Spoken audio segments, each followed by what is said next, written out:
करुणावतारम संसार सारम भुजगेंद्रहारम। नमस्कार, मैं हूं आपके साथ रचना मिश्रा। आज है सावन की तीसरी सोमवारी। हम लेकर हाजिर हैं आपका विशेष शो देवों के देव महादेव। आज हमारे साथ स्टूडियो में मौजूद हैं पंडित वैभव नाथ शर्मा जी। शर्मा जी, आपका बहुत बहुत स्वागत है हमारे इस शो में। आज वैभव जी बताएंगे सावन के तीसरे सोमवार की पूजा कैसे करनी चाहिए, साथ ही शिव महिमा से जुड़े कुछ खास रहस्य, चमत्कारी उपाय जो आपके जीवन को धन धान्य से भर देंगे।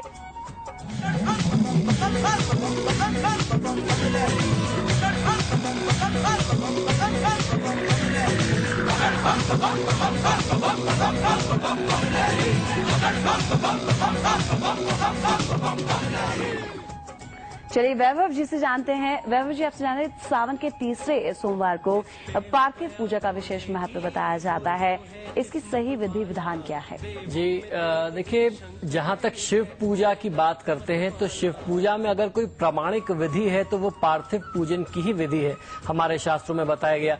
यहाँ तक कि रामचरितमानस में भी तुलसीदास जी ने भगवान श्री राम के मुख से कहलवाया कि लिंग थाप विधिवत करी पूजा, शिव समान मोहि प्रिय न धूजा। अर्थात देखिए, जितने भी शिवलिंग हैं, शिवलिंग की पूजा करने में हमसे कहीं ना कहीं जाने अनजाने में कोई दोष हो जाता है, कोई त्रुटि रह जाती है। आप घर में शिवलिंग रखते हैं, वो आप रख नहीं सकते, या तो फिर आपको उसकी प्राण प्रतिष्ठा करनी होती है, और यदि आप प्राण प्रतिष्ठा रखते हैं करते हैं तो आपको पूरे जीवन पर्यंत जो है उनकी वैसी साधना करनी होती है। तो शिव साधना का सबसे सरल और सबसे प्रभावशाली तरीका यही है कि आप लिंग जो बनाते हैं वो पार्थिव बनाएं, अर्थात मिट्टी से बनाएं, और उनकी वहीं प्राण प्रतिष्ठा करें और पूजा के उपरांत आप उनका विसर्जन कर दें। शिव पूजा का ये सबसे प्रामाणिक तरीका है। शिव पूजा में कुछ विशेष उपाय खुशहाली, सौभाग्य, कार्य सिद्धि और भरपूर धन धान्य देने वाले माने जाते हैं। शिव की पूजा से पहले किसी भी जातक को स्नान दान कर लेना चाहिए और उसके बाद स्वच्छ वस्त्र धारण करके पवित्र होकर के संकल्प करना चाहिए और शिव मंत्र का ध्यान करके ही शिव पूजा करनी चाहिए। यथा संभव जो है पार्थिव शिवलिंग आपको बनाना चाहिए, यानी किसी तीर्थ या नदी के किनारे की मिट्टी से बने शिवलिंग की पूजा करें तो बहुत ही शुभ होता है। शिव पूजा के दौरान शिव पंचाक्षरी या विशेष कुछ जो आपके मंत्र हो, जिनका संकल्प आपने अपनी तरफ से किया हो, उसका आप जाप अपने लिए करेंगे तो निश्चित ही आपको बहुत अच्छा लाभ मिलेगा। कुछ विशेष मंत्रों में ओम शर्वाय शिति मूर्तये नमः, इस तरीके के मंत्रों का जाप कर सकते हैं। महामृत्युंजय, हम लोगों ने रुद्र गायत्री मंत्र की बात की थी कल, वो भी आप जाप कर सकते हैं। ओम भवाय जल मूर्तये नमः, इस मंत्र का भी आप जाप कर सकते हैं। ओम रुद्राय अग्नि मूर्तये नमः मंत्र का जाप आप कर सकते हैं।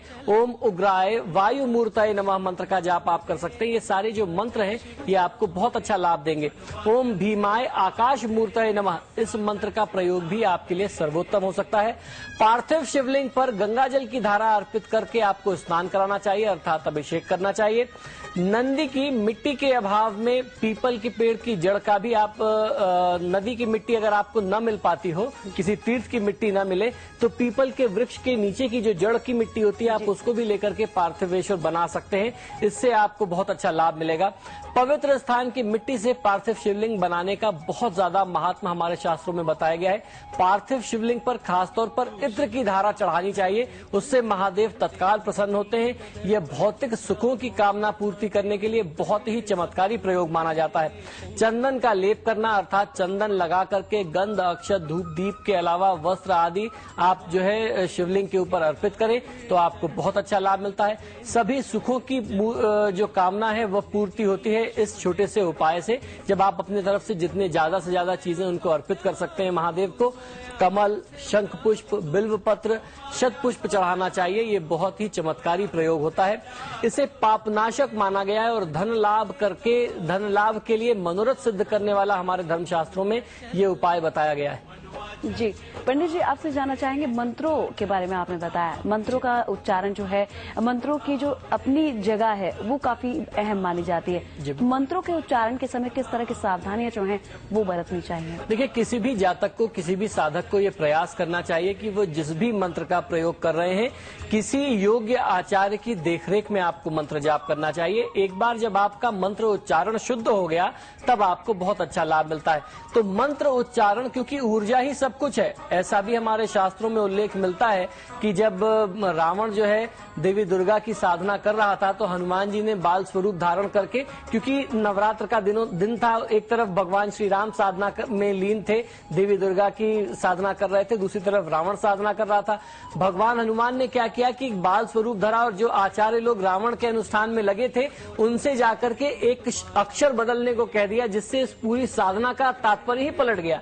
देवी के प्रसन्न होने की जगह देवी रुष्ट हो गई। तो इस तरीके से भी हमारे शास्त्रों में कहीं ना कहीं उल्लेख मिलते हैं कि उच्चारण की बहुत बड़ी भूमिका है। तो जब भी आप मंत्र उच्चारण करने बैठे, जाप करने बैठे, तो किसी योग्य आचार्य से पूछ करके, समझ करके उनकी देखरेख में करें तो निश्चित ही आपको कृपा मिलेगी। जी पंडित जी, आपसे आगे भी बातचीत जारी रखेंगे और भी बहुत कुछ जानेंगे तीसरे सोमवार में क्या कुछ महत्व रखता है। लेकिन सीधे रुक करते हैं इस वक्त देवघर का, जहां दीप मौजूद है। दीप, आज सावन का तीसरा सोमवार है बाबा धाम में, अभी भक्तों में किस तरह का उत्साह जो है वो देखा जा रहा है?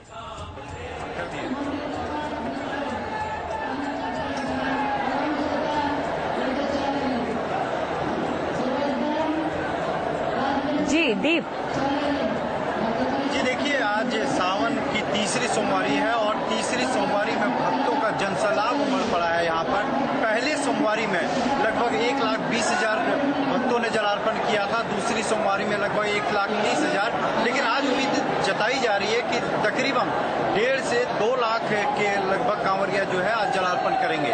आज बता दूं कि जिस तरह से समुद्र मंथन हुआ था सावन में और हर एक सोमवारी को एक विशेष वस्तु की प्राप्ति हुई थी, तो तीसरी सोमवारी के बारे में कहा जाता है कि कौस्तुभ मणि जो है वो इस तीसरी सोमवारी में समुद्र मंथन में निकला था। इसके बारे में कहा जाता है कि कौस्तुभ मणि जो होता है वो विष्णु के हृदय में रहता है और इसी वजह से कौस्तुभ मणि के कारण आज का दिन जो होता है, आज अगर जलार्पण आप करते हैं तो आपके जीवन में दुख नहीं आएंगे, यानी आपका जीवन हो वो सुखमय होगा। तो अगर आप चाहते हैं कि आपका जीवन जो है वो दुखमय नहीं रहे, सुखमय रहे, तो इसके लिए आज का जलार्पण काफी फलदायी होता है और यही वजह है कि आज भक्तों का जनसैलाब उमड़ा है और तकरीबन आप कह लें कि आज 1.5 से 2 लाख कांवरिया जलार्पण करेंगे और ऐसे में भक्तों की कतार जो है वो नंदन पहाड़ भी पार कर चुकी है और ये कतार की लंबाई की बात अगर करें तो आज लगभग 1 किलोमीटर 8 से 9 किलोमीटर लंबी हो गई है। तो दीप, आप हमारे साथ बने रहे, आपसे बहुत कुछ जानेंगे कि क्या कुछ चल रहा है बाबा देवघर के बाबा धाम में। और इस वक्त रोक करते हैं पंडित जी का। पंडित जी, आपसे जानना चाहेंगे, मनोकामना सिद्ध हो, जीवन में जो कष्ट हैं वो मिट जाए, और कोई ऐसी पूजा या मंत्र क्या है जो आज खास तौर पर की जाए, क्योंकि हर कोई परेशान रहता है, किसी न किसी को कोई ना कोई परेशानी रहती है, तो कौन सा ऐसा मंत्र, कौन सी ऐसी पूजा है आज के दिन जिससे इन सब चीजों से छुटकारा पाया जा सके? जी बिल्कुल, देखिए ये हमारा जो युग है, इसको एक तो सबसे पहली चीज हमारे इस लोक को मृत्यु लोक कहते हैं और ये भौतिकतावादी युग है। आज के समय में हर व्यक्ति भागम भाग में परेशान है, कैसे ज्यादा से ज्यादा सफलता मिल जाए, ज्यादा से ज्यादा ऐश्वर्य की चीजें मिल जाएं, सुख के साधन जुड़ जाएं। तो ऐसी परिस्थिति में शिव का हर मंत्र जो है, जो उनकी तरह तरह की स्तुतियां हैं, वो आपकी मनोकामनाओं को सिद्ध कर सकती हैं। ऐसा हमारे शास्त्रों का मत है, मनोकामनाओं को पूर्ण करने वाली मानी जाती हैं। इनमें से कुछ मंत्र और स्तुतियां तो इतनी चमत्कारी मानी गई हैं जिनका पाठ विशेष तौर पर करना ही नहीं, सुनना भी शीघ्र ही असंभव लगने वाली इच्छाओं को भी पूर्ण कर देता है। इसी तरीके से महामृत्युंजय मंत्र के बारे में कहते हैं कि जब बहुत घनघोर कष्ट आ जाए, आप स्वयं जाप न कर सके, आपके कानों में उसका श्रवण होता रहे, कानों में उनके आवाजें पड़ती रहे, तो आपके जो कष्ट है वो दुख दूर हो जाते हैं। खासतौर पर ये तब और असरदार हो जाता है जब कुछ विशेष चीजें, बीज मंत्र का जाप यदि आप करते हैं, किसी विशेष चीज को प्राप्त करने के लिए, विशेष उपलब्धि के लिए किसी विशेष स्तुति को करते हैं, तो निश्चित ही आपकी जो आकांक्षाएं हैं वो पूर्ण होती हैं। भगवान शिव का एक ऐसा ही मंत्र जो है वो इस तरीके से शिव महिम स्तोत्र का पाठ अगर कोई करता है, ये स्तुति जो है बहुत ज्यादा चमत्कारी मानी जाती है। शिव के दिव्य स्वरूप और अपार शक्तियों की महिमा का गुणगान करने वाला यह स्तोत्र है। इसका पाठ, इसका जाप कोई भी व्यक्ति अगर करता है तो निश्चित ही बहुत अच्छा लाभ मिलता है। अब उसकी विधि क्या है ये भी आप जान लीजिए। सोमवार के दिन शिव और नाग या नदी से बने हुए नाग के पंचोपचार की आपको पूजा करनी चाहिए। गंध, अक्षत, सफेद फूल, प्रसाद चढ़ा करके श्री शिव महिम स्तोत्र का पाठ आपको भगवान शिव के समक्ष बैठ करके करना चाहिए। आपको प्रयास ये करना चाहिए कि शिवलिंग के आसपास, शिवलिंग के समक्ष बैठ करके ही आप इसका जाप करें, तो निश्चित ही आपको बहुत अच्छा लाभ मिलता है। इस स्तोत्र का पाठ कर लेने से, पाठ करते वक्त विशेष तौर पर आपको जो है कुछ चीजों का ध्यान रखना चाहिए। बीज मंत्रों का जो है वो आपको जाप करते रहना चाहिए। श्री शिव महिम स्तोत्र के मंत्रों के आगे और पीछे जो है यदि आप बीज मंत्र लगा करके जाप करेंगे तो निश्चित ही आपको बहुत अच्छा लाभ मिलता है। आगे, सीधे और पीछे इन बीज मंत्रों को उल्टी तरफ से आपको उच्चारित करना चाहिए। इसे लोम विलोम पाठ भी पुकारा जाता है, ऐसा कहते हैं। तो इसको यदि आप इस तरीके से जाप करेंगे तो बहुत अच्छा लाभ मिलेगा। अब वो बीज मंत्र क्या है, आइए वो भी आपको बता देता हूं। ओम ऐं ह्रीं होम जूम स, इस बीज मंत्र का आपको शिव महिम स्तोत्र के आदि में अर्थात शुरुआत में, और जब आप पाठ पूर्ण कर लें तो उसके अंत में आपको इसका जाप करना चाहिए। ये अगर इस विधि विधान के साथ आप पाठ करते हैं तो आपकी जो भी आकांक्षा है, जो भी कामना है, वह तत्काल पूर्ण होती है। महादेव इस प्रयोग से बहुत ज्यादा जल्दी ही प्रसन्न होते हैं। ऐसा हम लोगों ने अपने जीवन में बहुत अनुभूत प्रयोग करके देखे। बहुत बड़े बड़े कष्टों से पीड़ित लोग हम लोगों के समक्ष आए और उनको ये सुझाव बताया, उसका लाभ लोगों ने लिया, उनके जीवन से कष्ट दूर होते हुए देखा गया। जी बिल्कुल।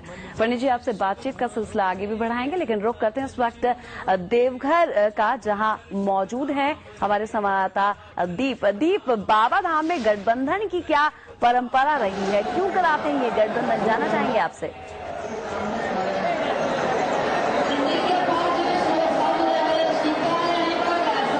देखिए, बाबा भोलेनाथ की जो ये नगरी है, इसको देव नगरी कहा जाता है और इसमें हर एक वो प्रथा जो है वो ऐसी प्रथा है जो विश्व के किसी भी कोने में देखने को नहीं मिलती है। तो वही प्रथा यहाँ पर भी देखने को मिलती है कि यहाँ पर एक विशेष पूजा की जाती है। सोमवार की जो पूजा होती है वो खास होती है। बेलपत्र, दूध, घी और जैसे 16 वस्त्रों से बाबा का कांचा जल का पूजा होता है। दूसरी तरफ यहाँ गठबंधन की परंपरा है। कहते हैं कि इस तरह विश्व में एकमात्र मंदिर है जहाँ गठबंधन की परंपरा है। ये शक्तिपीठ और हृदय पीठ दोनों है और यहाँ पर शिव और शक्ति एक साथ वास करते हैं। ऐसे में यहाँ पर शिव और पार्वती दोनों मंदिरों के बीच में गठबंधन कराया जाता है और इसी गठबंधन के कारण कहते हैं कि लोगों की जो मनोकामना होती है वो पूर्ण हो जाती है। संतान की इच्छा रखने वालों की संतान की इच्छा पूरी हो जाती है।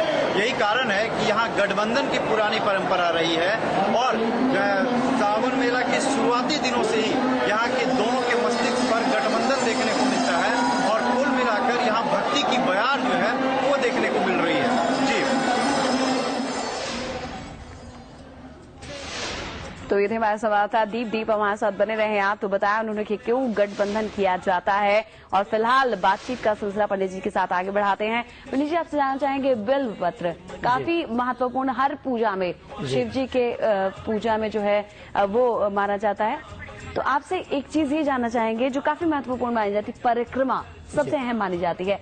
आधी परिक्रमा क्यों की जाती है शिवलिंग की? जी बिल्कुल, ये हमारे शास्त्रों का मत है कि शिवलिंग की कभी भी परिक्रमा जो है वो पूजा के उपरांत पूरी परिक्रमा नहीं करनी चाहिए। शिवलिंग की परिक्रमा आधी करनी चाहिए। अब परिक्रमा आधी क्यों करते हैं ये भी बताते हैं। हमेशा शिवलिंग की परिक्रमा बाईं ओर से करना चाहिए। बाईं ओर से आप प्रारंभ करें और जलधारी अर्थात जहां से जल निकलता है उस स्रोत तक आपको जाना चाहिए विपरीत दिशा में, और लौट करके दूसरे सिरे तक आकर के आपको परिक्रमा पूरी करनी चाहिए। जलधारी या जिसे अर्घा कहते हैं उसे पैरों से लांघना नहीं चाहिए, क्योंकि ऐसा माना जाता है कि उस स्थान पर ऊर्जा और शक्ति का भंडार बहुत ज्यादा होता है। जलधारी को लांघते समय पैरों के फैलने से वीर्य या रज इनसे जुड़ी हुई विभिन्न प्रकार की शारीरिक क्रियाओं पर शक्तिशाली ऊर्जा का दुष्प्रभाव पड़ सकता है किसी भी जातक के लिए। अतः इसे देवदोष के श्रेणी में रखा जाता है, इसे देवदोष मानते हैं। शिवलिंग का विधिवत पूजन व अर्चन करना चाहिए, क्योंकि इसमें दैवीय शक्ति का वास होता है जो हमारी सभी प्रकार की रक्षा करके मनोकामनाओं को पूर्ण करती है। और जब भी आप देखते हैं कि जहां से जल निकलता है उसको लांघने के लिए बड़े बुजुर्ग भी मना करते हैं, क्योंकि ये एक आदर का सूचक भी है। आपने मंत्रोच्चारण के माध्यम से जिस देवता की आराधना की, जहां से वो निष्प्रयोज जल निकल रहा है, आप उसको लांघे ना, ये एक हमारा संस्कार भी है। और इसके पीछे धार्मिक और वैज्ञानिक भावना भी यही है कि अगर आप इसको लांघते हैं तो उसकी जो ऊर्जा है, उसकी जो शक्तिशाली ऊर्जा है, वो आपके स्वास्थ्य को, आपके शरीर को प्रभावित कर सकती है। इस वजह से ही शिवलिंग की आधी परिक्रमा करते हैं, अर्घ्य तक जाते हैं, जहां से वो जल निकल रहा होता है और वहीं से वापस चले आते हैं। लेकिन पंडित जी, ये भी कहा जाता है कि कुछ लोग क्या करते हैं कि अंदर आधी परिक्रमा करते हैं और उसके बाद मंदिर के बाहर मंदिर की पूरी परिक्रमा करते हैं। क्या ये सही है? जी बिल्कुल, मंदिर के बाहर आप परिक्रमा कर सकते हैं, क्योंकि ऐसी परिस्थिति में आप उस अर्घ्य को लांघ नहीं रहे हैं। आप उस पूजा का या उस जल का, जो जल आपने अर्पित किया था, जो भी द्रव्य आपने अर्पित किया था, आप उसका अनादर नहीं कर रहे हैं, उसका लांघना नहीं हो पा रहा है। तो ऐसी परिस्थिति में आप अंदर से तो आधी परिक्रमा कर सकते हैं, बाहर आकर के आप पूरी परिक्रमा अवश्य कर सकते हैं। जी, तो वैभव जी, साथ में ये भी जानना चाहेंगे आपसे, जिस तरीके से पूजा अर्चना की जाती है भगवान भोलेनाथ की, तो शिवलिंग पर बेलपत्र चढ़ाने के क्या खास महत्व हैं?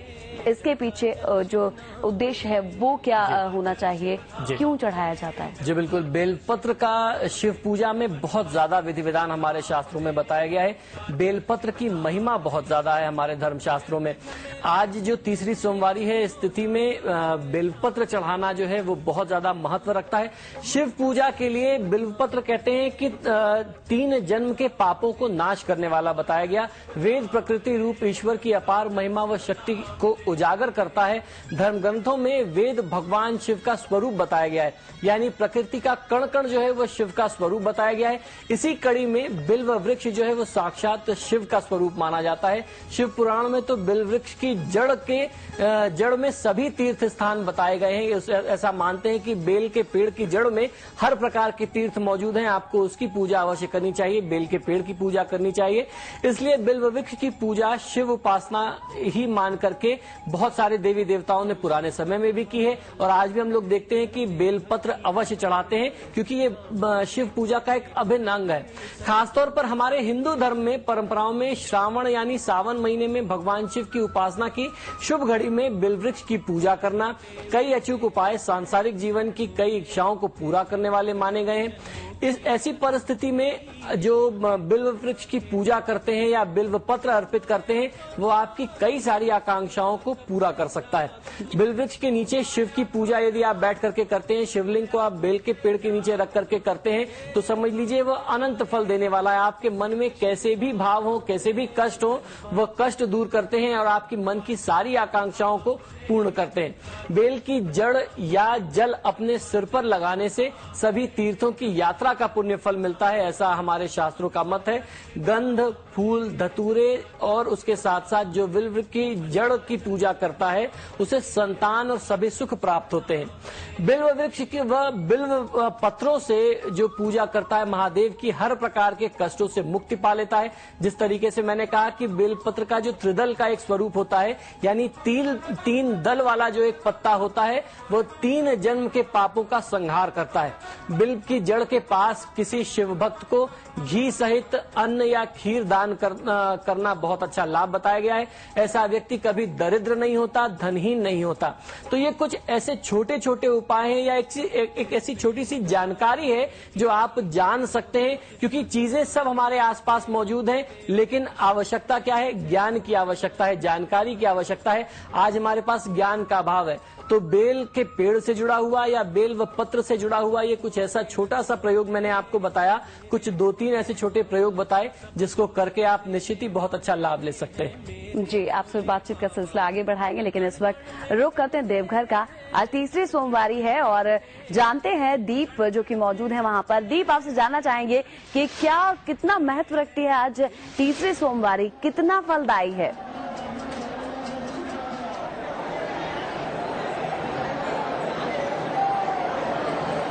आपको बता दें कि जो सुरक्षा व्यवस्था की बात है वो पुख्ता जरूर है। प्रशासनिक व्यवस्था की अगर बात कर लें, यहाँ पर सुख सुविधाओं की बात कर लें, तो वो कहीं से नहीं दिखता है। यहाँ पर कुल मिलाकर एक बात कही जा सकती है कि इसमें हमेशा से ही ये जो व्यवस्था है उस पर आस्था भारी पड़ती है। बाबा के लिए भक्त आते हैं और वही आस्था और विश्वास है जो इस मेला को सफल भी बनाती है। पिछले कई वर्षों की अगर आप रिपोर्टिंग की बात करें तो भक्तों की लगातार संख्या बढ़ रही है और इस जो व्यवस्था है वो प्रॉपर रूप से नहीं हो पाती है। इस बार चूंकि टाइम स्लॉट और कई सिस्टम जो नए तरह से लागू किए गए थे वो पूरी तरह से फेल हो गए और वैकल्पिक व्यवस्था नहीं रहने से इस बार प्रशासन के लिए काफी मुश्किल भरा ये सावनी मेला है। और ये पहली बार देखा जा रहा है कि ये पूरा मेला जो है वो संचालन अब पुलिस कर रही है, क्योंकि यहाँ पर प्रशासनिक अधिकारी जो है वो प्रशासनिक अधिकारी कहीं से नहीं दिखते हैं। यहाँ अगर दिखता है तो वो पुलिस और पुलिस की व्यवस्था दिखती है। तो कुल मिलाकर यहाँ भक्तों को जो बेसिक सुविधाएं होनी चाहिए थी उन्हें मूल रूप से वो नहीं दिखती है। यही कारण है कि आज सुबह से बारिश की फुहार हो रही है और इस बारिश की फुहार में भक्त बारिश में खड़े हैं, हालांकि उन्हें थोड़ी सी राहत जरूर मिलती है। ऐसे में बिजली और पानी की जो समस्या होती थी वो नहीं दिखती है यहाँ पर। और अभी जो लाइन की जो है स्थिति है वो उसकी स्थिति काफी ठीक नहीं है, क्योंकि वो भीग रहे हैं और उन्हें जल्दी जल्दी बाबा भोले का जलार्पण करना है और ऐसे में पुलिस को काफी मशक्कत करनी पड़ रही है। जी दीप, हमसे बातचीत करने के लिए आपका बहुत बहुत शुक्रिया। तो जाना आपने कि किस तरह से देवघर में श्रद्धालुओं का तांता लगा हुआ है बाबा धाम में दर्शन करने के लिए, और इस वक्त हमारे साथ मौजूद हैं पंडित वैभव नाथ शर्मा जी। शर्मा जी, एक आखिरी सवाल आपसे जानना चाहेंगे, रुद्राक्ष पहनते समय किस तरह की सावधानी रखनी चाहिए, खासकर सावन में? जी बिल्कुल, रुद्राक्ष को महादेव का अभिन्न अंग माना गया है। हमारी पौराणिक मान्यता के मुताबिक रुद्राक्ष भगवान शिव का ही अंग है, इसलिए इसे साक्षात शिव का स्वरूप माना जाता है। इसका शुभ प्रभाव सुख सौभाग्य बढ़ाने वाला बताया गया है। शिव पूजा के दौरान खासतौर पर शिव भक्तों को रुद्राक्ष की माला धारण करके या किसी भी प्रकार से रुद्राक्ष धारण करके ही शिव पूजा करना चाहिए। शिव पूजा के बारे में कहते हैं कि एक तो बिल्वपत्र का होना, रुद्राक्ष धारण करके शिव पूजा किया जाना और त्रिपुंड अर्थात भस्म धारण करके शिव पूजा, ये तीन चीजें जो है वो शिव पूजा का बहुत ही अभिन्न हिस्सा है। रुद्राक्ष आकार और रूप के मुताबिक अलग अलग प्रभाव और फल देते हैं। धार्मिक नजरिए से, धार्मिक दृष्टिकोण से हर रुद्राक्ष जो है पापनाशक है और शिव का के साथ शक्ति का जो एक समन्वय बनाता है, शक्ति का संचार करने वाला बताया गया है। किंतु शास्त्रों में रुद्राक्ष के शुभ फल और प्रभाव के लिए खान पान का जो व्यवहार है, हमारे जो आचार व्यवहार हैं, उन सारी चीजों के लिए भी बहुत सारे नियम बताए गए हैं। जब कोई भी जातक रुद्राक्ष धारण करता है, खासतौर पर सावन के महीने में करता है और उसके शुभ फल अधिक से अधिक प्राप्त करना चाहता है, तो ऐसी परिस्थिति में आपको मांसाहार और मद्यपान इत्यादि से आपको बहुत ज्यादा परहेज रखना चाहिए। रुद्राक्ष को अभिमंत्रित करके यानी सिद्ध करके ही किसी भी जातक को धारण करना चाहिए। शास्त्रों में बताए हर रुद्राक्ष के लिए नियत मंत्रों का प्रयोग करना और उसके माध्यम से उसे सिद्ध करके धारण करना बहुत ज्यादा आवश्यक है। रुद्राक्ष धारण करने वाले व्यक्ति को नशीले पदार्थों के सेवन से भी बचना चाहिए, ये बहुत ज्यादा आवश्यक हो जाता है। यहां तक कि हमारे यहाँ शास्त्रों का विधान ये है कि आप लहसुन प्याज तक वर्जित करें, क्योंकि इनकी जो प्रकृति है वह बहुत ज्यादा तामसिक होती है। और जब आप रुद्राक्ष धारण करके खासतौर पर सावन के महीने में पूजा करते हैं महादेव की, तो आपको बहुत ही सात्विक होना चाहिए। तामसिक प्रकृति की किसी भी चीज को ग्रहण नहीं करना चाहिए, चाहे वो मांसाहार हो, मद्यपान हो, प्याज लहसुन तक हो या फिर कोई भी नशीला पदार्थ। तो सावन में जिस तरीके से रुद्राक्ष धारण करने की आपने बात कही, तो पूरी तरीके से भक्तिमय होकर सभी तामसिक चीजों का जो त्याग कर तभी रुद्राक्ष धारण करना चाहिए। आपसे ये भी जानना चाहेंगे कि रुद्राक्ष हर एक व्यक्ति के अलग अलग तरीके से होता है या उनकी समस्याओं के अनुसार उनको धारण करना चाहिए? देखिए, रुद्राक्ष की क्लासिफिकेशन की अगर बात करें तो उसमें बहुत सारे नियम हैं। शास्त्रों का भी मत है और उसमें कुछ आज की व्यापारिकता भी, अगर आप सच्चाई जानेंगे तो व्यापारिकता आज उसमें कहीं ज्यादा हावी हो गई है। आप देखते हैं कि लोग बताते हैं कि आप अगर मेष राशि वाले हैं तो आपको फला मुखी रुद्राक्ष पहनना चाहिए। ऐसा कोई बहुत हार्ड एंड फास्ट नियम नहीं है, कोई बहुत इसके लिए विशेष नियम नहीं है। रुद्राक्ष किसी भी स्वरूप में ग्राह्य, अभी मैंने बताया कि किसी भी तरीके का रुद्राक्ष हो, कितने भी मुख का रुद्राक्ष हो, वो पापनाशक है। लेकिन अब आज के समय में लोग इन्हीं चीजों से धन कमाते हैं, धन अर्जित करते हैं, तो इसको व्यापार का एक हिस्सा बना दिया। ऐसा कहीं कोई नियम नहीं है। आपके पास जो रुद्राक्ष उपलब्ध है आप वो धारण करके यदि पूजा करेंगे तो ऐसा नहीं कि महादेव आपके लिए अनिष्ट कर देंगे। निश्चित ही आपको उसका पुण्य फल मिलेगा, इसमें किसी भी प्रकार का संशय, कोई डाउट मत रखिए। जी वैभव जी, अब विदा लेने का वक्त हो गया है आपसे। आप हमारे स्टूडियो में आए, आपका बहुत बहुत शुक्रिया। जय महाकाल। तो आज सावन के तीसरे सोमवार में आप लीजिए शिव भजन का आनंद और मुझे दीजिए इजाजत।